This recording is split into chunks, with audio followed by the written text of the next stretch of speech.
time. But and kind of what we did in the last couple of years is see what from that kind of fits with what we're doing now. That's what. Yeah. If you kind of go, yeah. And so that's kind of been the bulk of what we play live the last couple of years is newer stuff mixed in with stuff that fits from the past. Yeah. Well, and that's got to be fun because you got to see re-emerging themes or moods or. Yep. Or there were a few failed experiments and genre workouts, but you got to try. Where you're like, oh, this feeling again, Yeah. or right. Yeah. But I love the failures. I mean, as you know, I see a lot of music. Sure. Yes. And we'll talk with Langan, Girl at the Rock shows, and she and I give us a train wreck or give us something awesome. Yeah, I mean that's the high wire act of live music, right? It's an element of danger. Yeah, I mean, I feel like if you don't ever fail at something, if you're ever like, right. Oh, that's, I mean, it helps you push the envelope in different ways. Yeah, well, I've got lots of those, so pushing all kinds of envelopes. This maybe in your eyes, but not as a consumer of your music at all. Hey, thank you. Yeah. Thank you. Well, and I think sometimes there are songs for certain times. Yeah.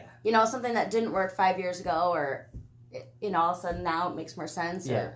I've had things that took a long time to write that I felt I couldn't even pull off as a younger person that maybe I can pull off better now.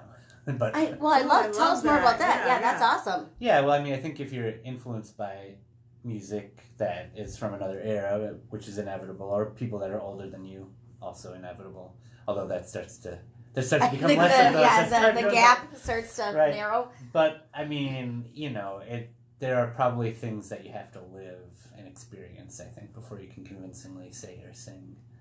And so I can tell the difference, between when I was learning to write and, maybe method acting a bit, or what have you. And and then the stuff that came out of real experience. And in some cases I can better perform some of those older songs because something about it rings true now that maybe didn't 20 years ago. So. Well, I think that's a process that everybody, when you're 22, what are you going to sing about? Right. Yeah. It's came home late, failed a test, Yeah. Heartbreak. Yeah. That's a universal, yeah. all time consuming sort of thing. But it's and I also felt like I played with language a lot, and nonsensically sometimes, but it was to get better at the craft, I guess, which I like to tell myself happened, but so when you write. What is your process? Which comes first, the lyrics or the music? Or...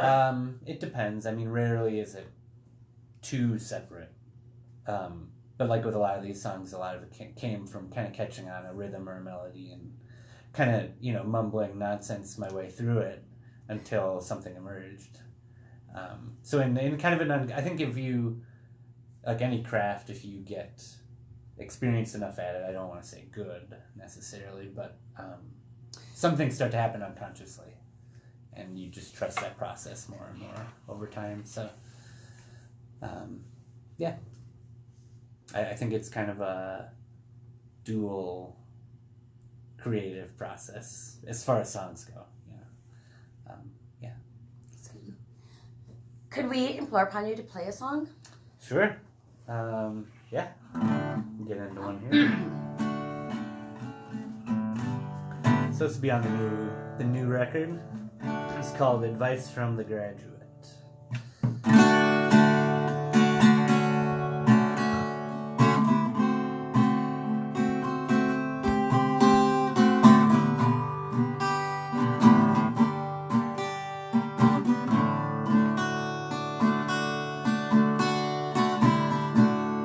Fill your head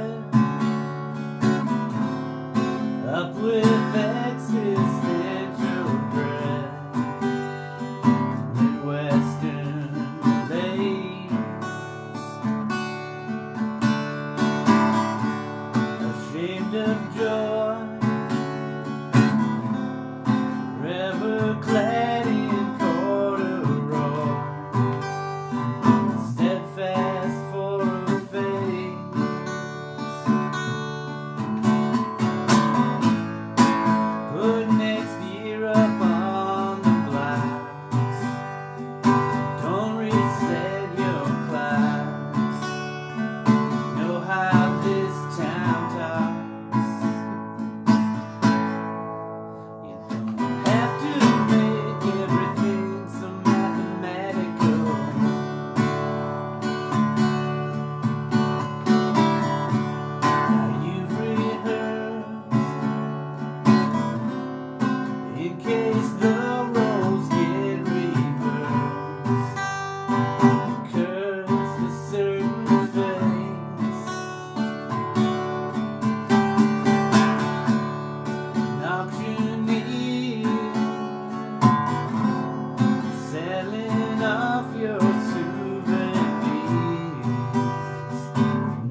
Martin Devaney in studio. I love the lyrics there because I like how you kind of go from sort of very, very tangible, you know, an auctioneer, the idea of an auctioneer and souvenirs, even if that could be a metaphor, the corduroy, to kind of the intangible of you don't have to be so mathematical or even existential thoughts. Right. Yeah, no, it was just a phrase I had. Yeah, I had, if you know the band Silver Jews, David Berman, he has a song called Advice to the Graduate. Oh. And I'd read something he wrote, or I read something that somebody had written to him about sobriety and how he got there after years of not. And he said out of the gate, first thing you need to do is just put the next year up on the blocks. Like, okay. Let it just get, you don't have to answer to anyone, you know, and that stuck with me. And so that was sort of where the chorus started from, but yeah. Because you were a few years sober.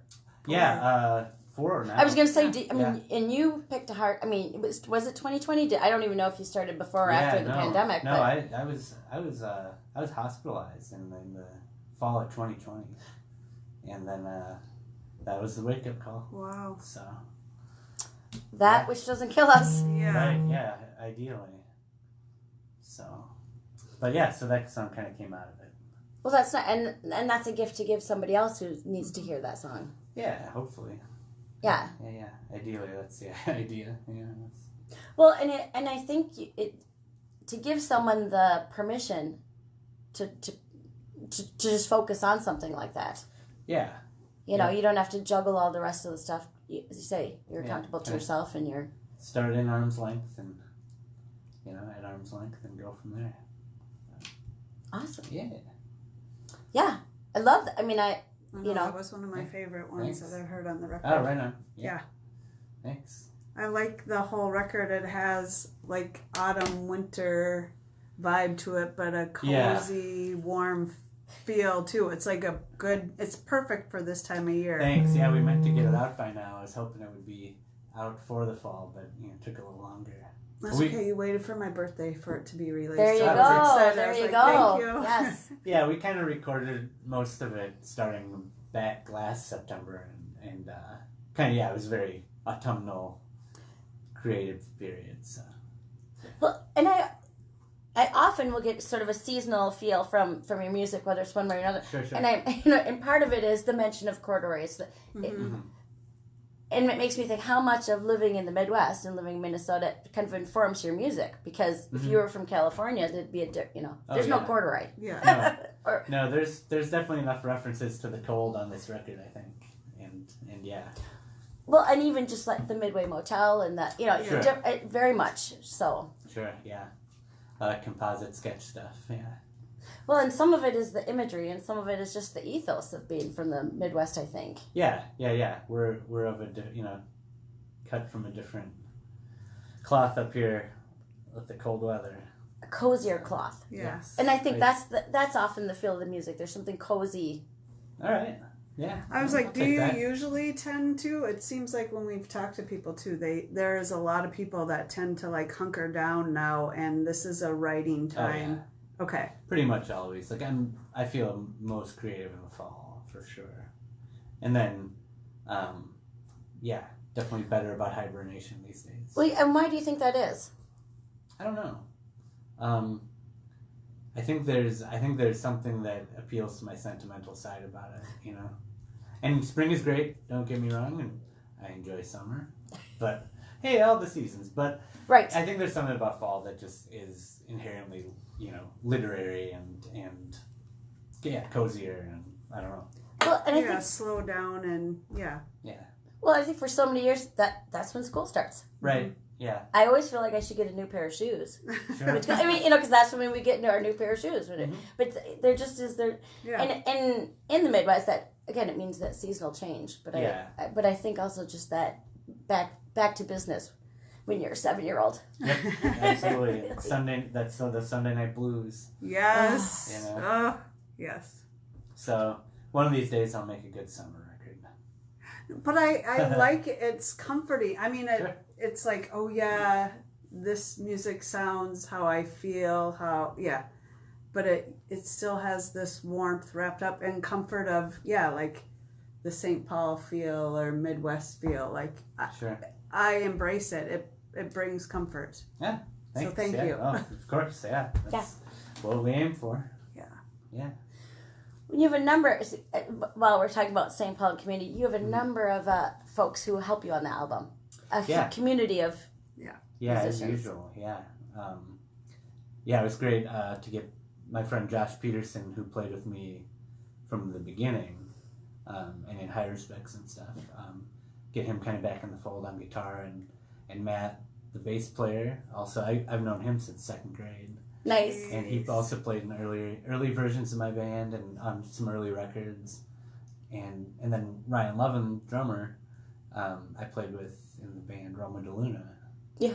And he's played with me the last couple of years. So working with those guys and some guests and at a couple studios that I've worked at before, and kind of just just needed to be surrounded by some familiar faces to trust with this stuff, And that's, I mean, there's such a power in working with people that you know well. Yeah. Who could, I know that they'll respond well to what I'm bringing, And there's a bit of a musical trust fall in that, So. And do you, how collaborative is it? Do you come up and here's the song, done deal, or more or less the song is done, but we arrange stuff, and I really like a lot of these songs on the record are early takes, kind of by design, but in general when we put stuff together, it's kind of, I'm most interested in seeing how people react to it and how they respond to the the skeletal parts of the tune, and then play what they want, but what's gonna make them happy to play it. And that's what I want to hear, and that usually responds well to the tune. So, well, that makes a lot of sense. I mean, just anything, make sure that people around you are happy working with you. Yeah. I don't want to be militant about each note or measure. But it can go either way, just because it is so personal or whatever. I understand that, but I do like that you offer that to people, because that kind of gives you something back with the song too. It's ultimately not democratic, but don't get me wrong here. No, but as much as, like I said, everyone I'm playing with is long time, very talented, very creative people in their own right, and so I want them to be able to express that within whatever parameters of a tune I've set up, So. Well, you mentioned your friend from second grade. That makes me want to ask. As a kid, what was the role of music as a kid? When did you start playing? When did you start paying attention to music? I mean, there's always music around the house and in my life, but I started playing violin, I think, when I was 5 or 6. Jeez. I did that for a couple years, and then I kind of played clarinet through school band forever, and then that kind of morphed into saxophone through high school, and then played in jazz band and a lot of saxophone. I didn't pick up guitar till freshman year of college. Oh, wow. And I probably towed the line. I probably walked that fine line of being dorm guitar guy, which I thankfully avoided, and actually got out into some clubs. But no, I mean, I've always played music from as long as I can remember. So that's fantastic. Yeah. Yeah. Is it Suzuki violin? Yeah. The method. Yeah. Yeah. Minuet 13. And all that. Yeah. I mean, that is not, because I had one daughter who did that, who I foolishly made her finish out the year because it's just not going well. But that's hardcore. Oh yeah. That's some hardcore. I mean, I learned piano from Sister Zita. Sure. Suzuki was way more hardcore than the Nun in Full Habit. Well, maybe, hopefully. Yeah, I don't know. It's been a while. But it obviously gives you a good ground. I mean, you enjoyed it. I mean, you enjoyed it. Well, you maybe didn't enjoy it every day, but enough that you walked away with. I think that's... Yeah, it was... I mean, music was always going to play some part of my life, and I assume always will, whatever level, of playing. But yeah. Would you like to play another song? I can, yeah. Yeah. Thank you. See if I can remember this one. No, my dad likes this one. Oh, good. This came out of a dream.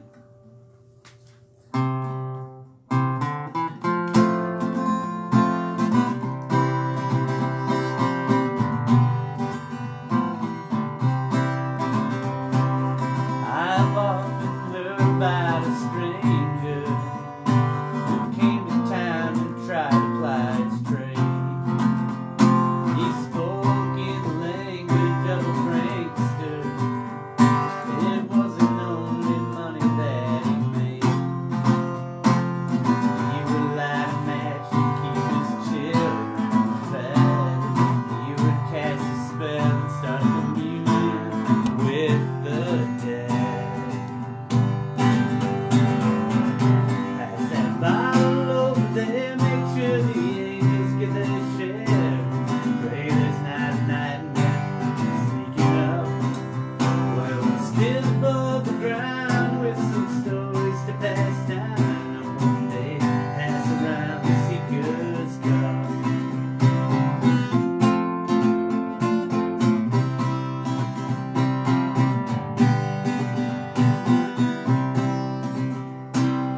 Caroline left home with just his suitcase, an envelope of cash and her guitar. Tied her hair back with a broken shoelace, studied all the masters from afar. She followed gut reactions to another realm. Thought of her grandmother when she got over the well. Pass that bottle over there, make sure the angels get their share. Pray there's not a nightmare sneaking up. Well, it's still above the ground with some stories to pass down. Maybe one day pass around the seeker's cup.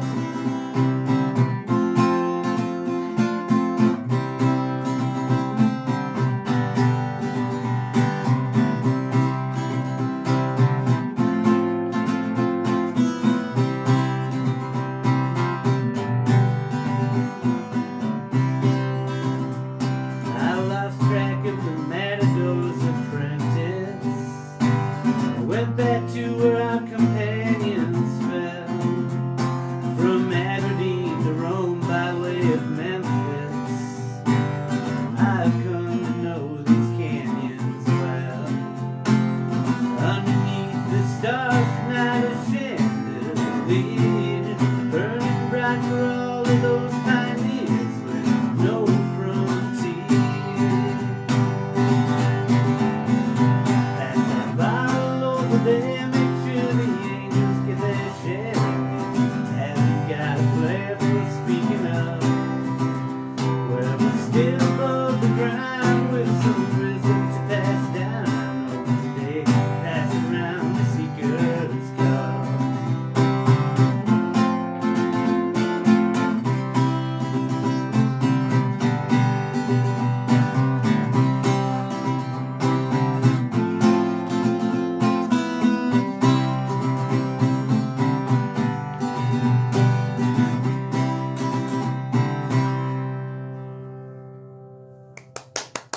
Martin Devaney in studio on Mostly Minnesota Music on WMCN 91.7 FM in St. Paul. I could see that would be your dad's favorite. Sure, yeah, a little more upbeat. Yeah, I love it. Well, and you couldn't see, but there's a student who was walking behind you in the windows. We're in the basement and kind of stopped, and I thought Mark could still be guitar dorm guy. Yeah, that's right. Come on by the quad. I'll be in my Crocs. Hacky sack in the back pocket. Yeah, all set. I had a hacky sack, yeah. Yeah, I mean, that is just a delightful song. Thanks. It's, Yeah, I don't do a ton of story songs, and I should do more, I thought, and so I I just love it. I mean, I think I can hear some Irish influence in that song, Sure, and Seeker's Cup for sure. Yeah, it's Pete Sands plays a nice accordion part on that on the record. Mm-hmm. It's kind of a nice surprise. So, yeah. That makes me think. When you sit down to write a song, like we go home now and say, I should write another story song. Mm-hmm. I mean, would that be enough to spur something? I mean, are you that intentional with what the theme or the... In pockets, sometimes. And sometimes, too, when we are, maybe getting closer to putting a record together, it's like, well, what are we missing? Do we need a ballad? Do we need something in different time signature, different key? Do we need a story song? Not a ton, but sometimes, it's like... I love the idea of that. I know the assignment, from time to time. But largely, it's not, bound by that. I just like the idea of there being sort of a recipe for an album. Yeah. And it might be different each, I mean, I like to still think of it that way, like I really, did put some sweat into the track list and wanted to make sure, the sides fit right on the sides of the vinyl record. And so there is, some flow to it that is intentional usually. In as much as people listen to music that way. So. Well, that's what I was going to ask. Yeah, like if you had instructions, it would be listen from A to Z. Start to beginning. Start to end. I'm not the cops about it. So you can. I want people to listen however they want to, but I wanted to make it possible to listen to it the way that I like to listen to stuff, which is when people put the care into not a concept album per se, but conceiving an album, right? So that I put care into that so that the people that matters to will notice it and appreciate that somebody put care into that. Nice. And so. Well, and I think more people do post-pandemic. Sure. I mean, I think people obviously, when we had all the time of the day. Right. I mean, because that makes a huge, it's to sit down and listen to a whole album it's a delightful commitment, but it's a commitment. Yeah. And it was interesting. I worked part of the quarantine era of the pandemic. I had gotten laid off, and I ended up working at Cheapo up the street there, up Snelling. Yeah. And lots of young people and students coming and starting their collections during the pandemic. And, hopefully you like to think that sticks. Well, or rediscovering it. Yeah. Well, and I can remember, because that's where I would shop when I was a kid, in Northern Lights on University Avenue, and how important the person working behind the counter was. Right. Pre-internet. Oh, especially, yeah. Yeah. And did you play that role for a bit? We'd be like, if you like this, you'll love... Oh, absolutely. That's one of the best parts of, Yeah. Right, connecting. You're ideally not the snobby Jack Black. No. High fidelity. Well, we're all a little bit that. But, yeah. You want to help people and you want them to come back and enjoy things. And, I think that would be... that would be fun. And you ever like, and here is someone... by Martin Devaney. Think about this one. Yeah, I get called out every now and then. But nope, I'm not slipping anything into somebody's bag or anything. I think you should. Well, yeah. Maybe you can play it in the background anyways. That's easy. It's yeah, subliminal. that would work out. That would take some that would be a move, yeah. Wouldn't you be tempted? I mean, no. If he doesn't like to listen to any of that. Well, what's funny is if I worked a shift with you, I would make sure that we played your music. Yeah, you're fired. And I'd say Martin made me. No, that has happened. Yeah. Well, I would think that people would be like, yeah, play it. Yeah, but try to be unassuming. Well, and here back to the order of the songs, and to segue into the release show. Yeah. Are you intentional about what order? Will you play the songs in order of the album on the show? No. I thought about it. I see the sense in doing that in a way, but I don't. In the same way, like those going to see album 30th anniversary, like that's more to celebrate something that's happened. Right. This, we could do that, but I like the element of chance a little more. I'd rather, I'm sure we'll play all of the songs from it. Or most of them anyway, but maybe try to pair them with other ones throughout. We'll play a little bit longer set that night, so we'll get everything in. Well, and tell us when and where that will happen for folks.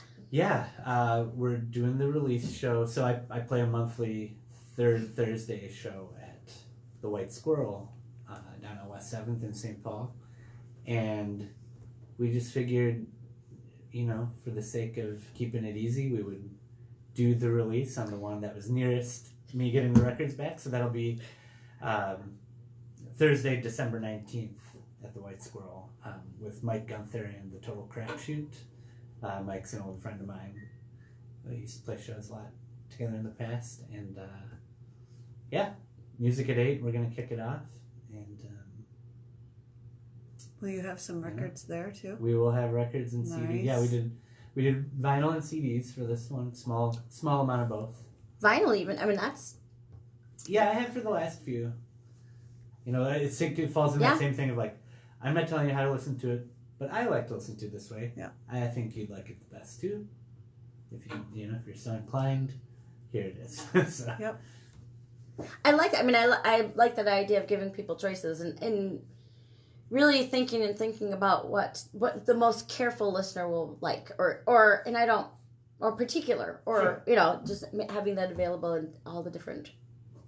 Yeah, covering the bases because I play enough that I know that I have enough people that still buy CDs from me when I play, and so we wanted to do a few of those, and vinyl kind of being the main move, I guess. That's awesome. But yeah. Well, this is a question I'm trying to think about how to formulate. Is a little bit of how. I mean, you play the songs before they're on an album. Mm-hmm. I would think. Pretty much, yeah. How much does the audience reaction to the songs before it's on the album impact how it gets on the album, and kind of the vice versa? I mean, it's always a nice sign when people do react. It kind of gives me a sense that we're on the right track. Yeah. I mean, some of them you learn to do a little better, and you kind of maybe make some changes once you find out something's not really working on stage that is on your couch. Right. So it definitely impacts it, and not always in a make or break sort of way. No, but yeah, it's a factor for sure. Well, and then there are songs that I want to hear live, but I'm not going to listen to at home. And there are songs I'm like, oh, I'm going to listen to that next road trip. Sure, I mean, there's a soundtrack for every activity. Yeah, I mean, what we find is like some of the songs that were the most interesting and fun to record maybe aren't the liveliest in a live setting. So it's a little tougher to pull that off, and maybe doesn't get played live as much. But it's a really cool listening experience on the record. Well, I suppose one that gets requested all the time, you're like, Sure, But on the other hand, everybody's favorite, but you don't play it. I mean, and I because it doesn't make as much sense live. Sure. I'm not. Yeah, and then there's a lot that I don't play as often when I'm playing solo, because it just doesn't come across as well without drums and lead guitar and whatnot. So, but a lot of these were written with the idea that I could play them solo too, since I end up playing that way a lot. Yeah. So. Well, because you've got the residency at the White Squirrel and play other places all the time. I mean, I think that's... And pretty much when I go out on the road these days, it's by myself, so the tunes have to hold up solo. But, yeah. Should we play a song off the album? Sure. I'll check in then. What one would you like us to play, and can you tell us a little bit about it? Yeah, well, I was going to say Division Street was the first song that kind of came out of this group and kind of opened the floodgates to the rest of the writing I did. Because we wrote and recorded quite a few more tunes than are on the record that just stylistically didn't fit, or maybe just came along a little later, but this was the first tune written for all of these and kind of set the chorus, I think. So we've been playing it a lot, and kind of one more pushing a little bit, I guess. All right. Nice. Division Street. Yep, by Martin Devaney.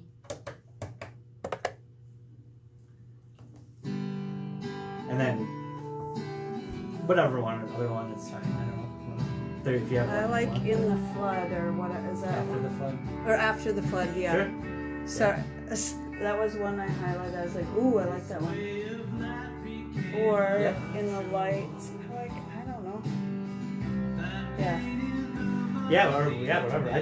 I knew I was either gonna play this one live or have you guys do it. So whatever's cool. Yeah. Thank you. Thanks. Yeah. Now you want to crawl out of the room here? Still, you have Oh, what's that? listening to your music. No, so- no. It's okay. just I remember once we played that the Lower Town Sounds Yep. Yep. and or Music and Mirrors. I forget which year it was. But when we got there, the dude was playing a mix of local music, like on shuffle, and a bunch of my tunes kept showing up, and I'm like, this is just weird. Like we were sound checking, and there's like this ballad playing, and I'm like, this is just weird. Yeah, that seems a little. That would be. You know, it's an outdoor summer show, and it's like I'm whining about something, you know. But yeah, Nuts. yeah. Nope, it was weird to get this one and get this one done because it got started so quickly, and I thought it was going to be done by the spring, and then people's schedules and studio time and all the just all took a lot Logistic, longer. It's- yeah. Or like the finishing touches took a lot longer. Oh, that always. Yeah. We could still be tweaking it now if I didn't You like, have to call it. That's the way stuff like that always is, Yeah. though, right?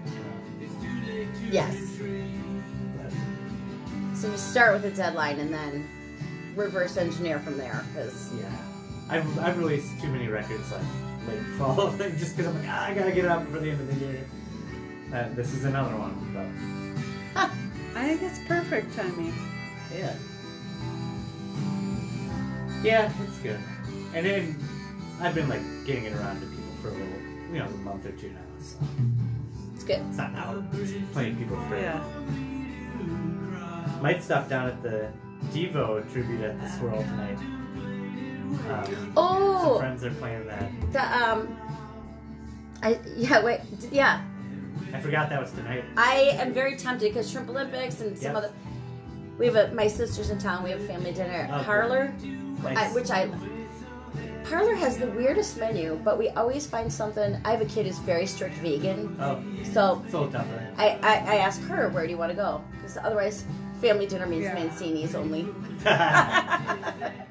But so I'm gonna. But so I have dinner at 7. So I'm wondering how late it'll go. I think it starts at 8, and there's like. All right, then 3 I'm gonna- bands, maybe 4. Then I will. Yeah, I don't know the order, but I wish they would be better about saying what order the bands Yeah. are playing. yeah. I'm gonna just make a whole list of things that would make the world better, Yeah. starting with. I mean, I think the new bookers are still getting their feet wet. Yeah. Yep. No, I saw that and I was like, ooh, that could be. We'll see what goes on with. Totally. Yeah, I dated a woman that was vegetarian, and Mancini's was a no-go. Yeah. Because they're like, yeah, we have chicken. Yeah. Like 10 seconds.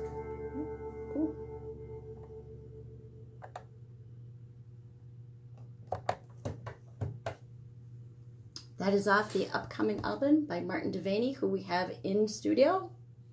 Hello? Hello. Hello. So this was the first song. You were just saying this is the first song. Yeah. And then how does that... Do you write that? I mean, then the others kind of fall from it? I mean...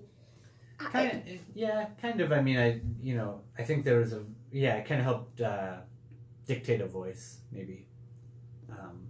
And kind of set me on a... Yeah, what I knew is that the stuff that I worked on a lot last winter was not going to be on this record. And so I had written a bunch of stuff while we were making this record, and kind of at the end of it, and a few of those songs made the record, and kind of, okay, that finished up this group of songs, and a bunch of tunes that I started working on, demoing and in the studio, didn't fall into that, especially after a couple of the first songs were written. Like, we kind of shelved those, put those aside, and kind of went more in the wake of this.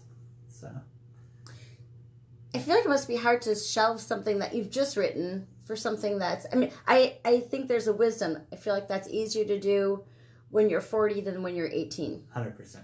There's no way I could have done that. even 10 years ago probably. But it's like, and some, sometimes that's the case of not having enough songs that you think are worthy of making the record or making the cut. But there was, so often it's like, oh, the newest thing, and these are the newest things that, and now, there's the patience that comes with having done it a bit. And into that record making, actually the concept of making an album, that also knows, you also know which doesn't, like we left off a couple of great tunes that I'm really excited to get to at some point, but they would have not fit in here. Yeah. So I think editing is the most difficult and the most important thing of any kind of art. Yeah. Knowing what to take away. Yep. The old Chanel, get dressed and take off 2 pieces of jewelry. It's just as, but it's hard. It is. I mean, it's not a young person's game usually. No. And you learn over time and I mean, I learned that when I was young. I just didn't heed the advice of What? revising. You didn't listen to advice? Right. No, I mean, just, You're right. Yeah. Yeah. Would that be an opportunity to just release a single? Are you one of those artists? I probably should be, and I think that would be a good idea. So we'll see come the new year. So Okay. I hear advice that may or may not be heeded. No, I'm joking. No, I'm but joking, if you are excited about it or some I think it might to be a nice feed way, that. and also have something out a little more often than every few years. It'd be a nice stopgap. We'll do a little EP or a single. Yeah. I know people too, especially with how we consume music now. A lot of people who will release a series of singles, and then put that out as a collection. Mm-hmm. Yeah. It is funny how there are so many different ways to do it. Yeah, which is great. I mean, no, it doesn't hurt to try different things. So. No. I definitely have done enough trial and error, and some of the old modes are outdated now, but some of the old standby things work, and you learn to keep those things around. Well, and the difficulty right now is you kind of have to have a foot in each camp. Mm-hmm. Somebody's going to want the vinyl, and somebody's just going to stream it. Right. And then there's a certain amount, you also learn the limits of what you're willing to do. Like, I can't provide so much content all the time, which a lot of people are telling you that you have to do, and it's just, I know what my limits are with what I can get out there, Well, and it is like you were talking about working with the different musicians that you work with. Mm-hmm. Are they having fun with it? Because creating a lot of content is great if you are enjoying it. But if you're like, it's Tuesday. Yeah. And as we get a little bit older and people have families and jobs and other bands, everyone's in other bands, it's like, if someone is willing to spend their time playing music with you, you want to make that worthwhile. Yeah. Because we don't have a lot of free time, and so you really value, like, not not everybody's jumping in the van and sleeping on floors for $50, taking 2 weeks off of work, or whatever. Right, like, we have precious time, and you want to make sure that people are invested in that. So. And enjoy, yeah, because if you're having fun, that increases the odds that the audience. I know it's a two-way street. Mm-hmm. If you get a crabby, God love people who are playing Wednesday night in a blue state, but it's but it's a two-way street. But I mean, because we both, I'm looking at how they're saying we've been at shows where you're like, oh my God, look how angry they are at each other on stage, and you're like, oh, this is gets in your like, head, oh no, I'm going upstairs while they're fighting, it's and me and all my friends have been through that too, and you learn, like, the people on stage are on your side, and so are the people in the audience. Yeah, everybody's here is pretty much on your side, and like, and that like we talked about the element of danger in live music, like mistakes are fine. Mm-hmm. Oh yes, you learn absolutely, to deal with those differently as you play more and more. Yeah, and it's the mistakes we go for. I mean, that's worth the risk. Otherwise you could listen to it at home.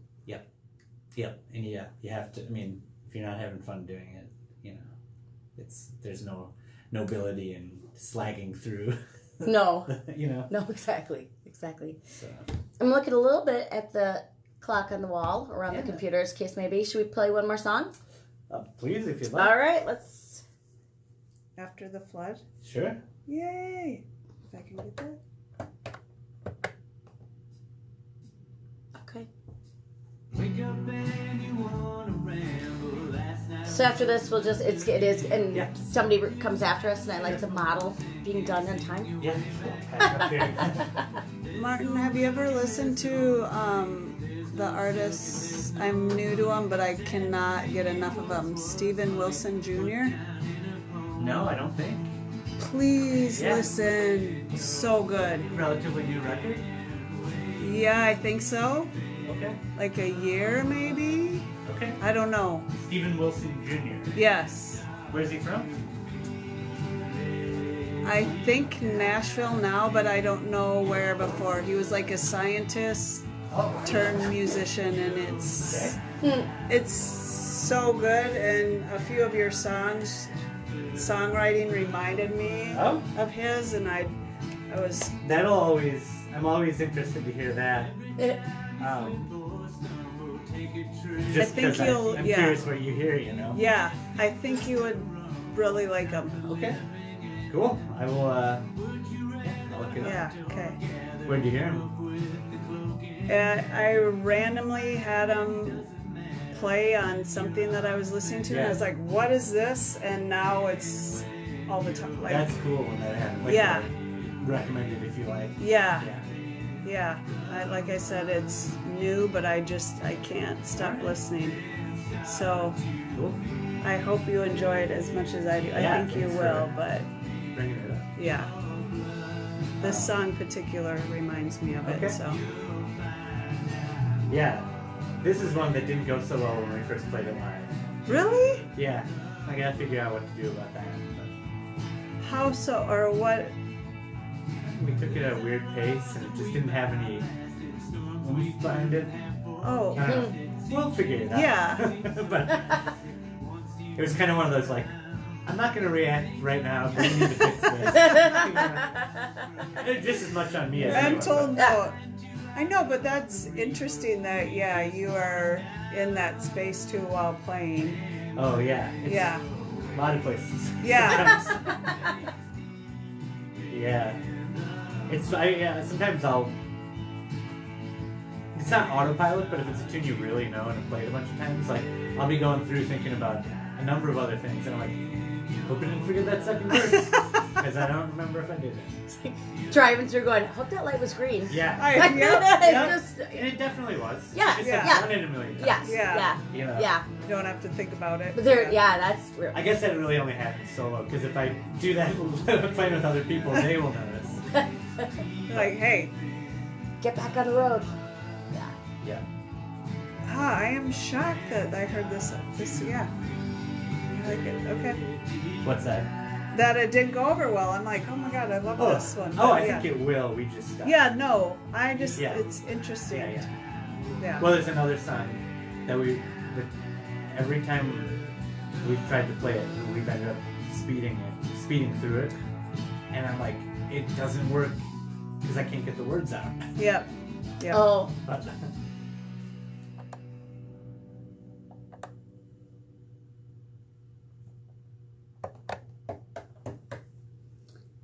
that is off. The new album by Martin Devaney coming out.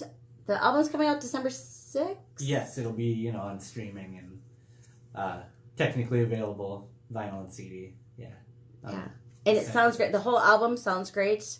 Blueprint for a Ghost. Yeah. Yeah. Martin, thank you for being in studio. Thank you guys. Thank you for playing and bringing us some music. Yeah. Will you remind folks when the release party Yeah, December 19th, Thursday, December 19th at 8 p.m. at the White Squirrel. with the White Squirrel? Nice. We'll see you there. Right on? All right. Thank Thank you. you. Thanks. Heather, what should we play next? We have Black Eyed Snakes with Manish Boy. Yay.